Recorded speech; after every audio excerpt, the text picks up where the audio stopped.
بسم اللہ الرحمن الرحیم۔ السلام علیکم ورحمۃ اللہ وبرکاتہ۔ ناظرین کرام، آج کا ہمارا موضوع ہے جسم سے روح کا نکلنا کیسا ہے۔ جب روح نکلتی ہے تو انسان کا منہ کھل جاتا ہے، ہونٹ کسی بھی قیمت آپس میں چپکے ہوئے رہ نہیں سکتے۔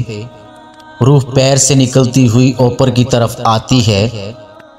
جب پھیپھڑوں اور دل تک روح کھینچ لی جاتی ہے اور انسان کی سانس ایک طرف یعنی باہر ہی چلنے لگتی ہے، یہ وہ وقت ہوتا ہے جب چند لمحوں میں انسان شیطان اور فرشتوں کو دنیا میں اپنے سامنے دیکھتا ہے۔ ایک طرف ابلیس اس کے کان میں کچھ مشورے دیتا ہے تو دوسری طرف اس کی زبان اس کے عمل کے مطابق کچھ الفاظ ادا کرنا چاہتی ہے۔ اگر انسان نیک ہو تو اس کا دماغ اس کی زبان کو کلمہ شہادت کی ہدایت دیتا ہے۔ اگر انسان کافر ہو، بد دین ہو، مشرک یا دنیا پرست ہوتا ہے تو اس کا دماغ کام کرنا چھوڑ دیتا ہے اور ایک اشکار ہو کر شیطان کے مشورے کی پیروی کرتا ہے اور بہت ہی مشکل سے کچھ الفاظ زبان سے ادا کرنے کی بھرپور کوشش کرتا ہے۔ یہ سب اتنی تیزی سے ہوتا ہے کہ دماغ کو دنیا کی فضول باتوں کو سوچنے کا موقع ہی نہیں ملتا۔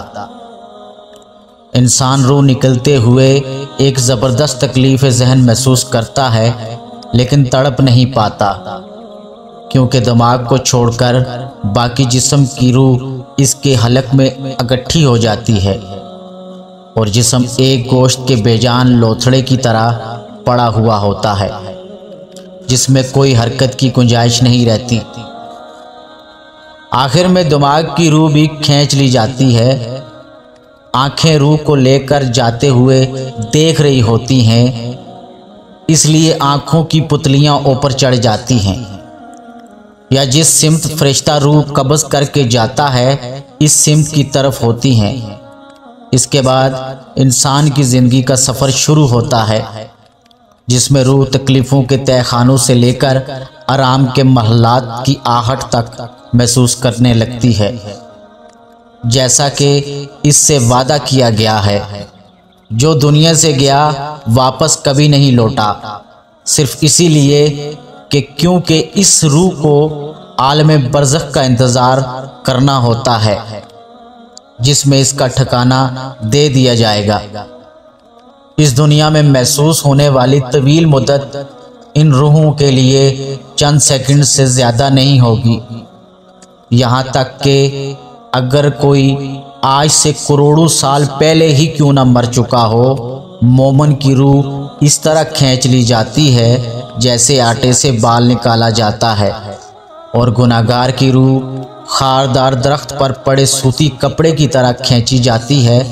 جیسے سوتی کپڑا خاردار درخت پر ڈال کر کھینچا جائے تو جو حالت کپڑے کی ہوتی ہے وہی نزع کے وقت انسان کی ہوتی ہے۔ انسان اندر سے سب سوتی کپڑے کی طرح ہی پھٹ کر ریزہ ریزہ ہو جاتا ہے، پر اللہ پاک کی حکمت ہے کہ کسی کو معلوم نہیں ہوتا کہ مردے کی کیا حالت ہوئی ہے۔ حضرت ابو ہریرہ رضی اللہ تعالیٰ عنہ فرماتے ہیں کہ نبی کریم صلی اللہ علیہ وسلم نے فرمایا، جب میت دفن کی جاتی ہے تو اس کے پاس دو سیاہ آنکھوں والے فرشتے آتے ہیں۔ ان میں سے ایک کا نام منکر اور دوسرے کا نام نکیر ہے۔ دونوں اس سے پوچھتے ہیں، تم اس آدمی یعنی کہ صلی اللہ علیہ وسلم کے بارے میں کیا کہتے ہو؟ وہ وہی کہے گا جو دنیا میں کہا کرتا تھا، محمد صلی اللہ علیہ وسلم اللہ کے بندے اور اس کے رسول ہیں۔ میں گواہی دیتا ہوں کہ اللہ کے سوا کوئی الہ نہیں اور محمد صلی اللہ علیہ وسلم اس کے بندے اور رسول ہیں۔ دونوں فرشتے جواب میں کہتے ہیں، ہم سمجھتے تھے کہ تم یہی جواب دو گے۔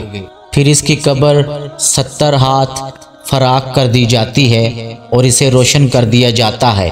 پھر بندے سے کہا جاتا ہے، سو جاؤ۔ وہ کہتا ہے، میں اپنے اہل و عیال میں واپس جا کر انہیں اپنی مغفرت کی خبر دینا چاہتا ہوں۔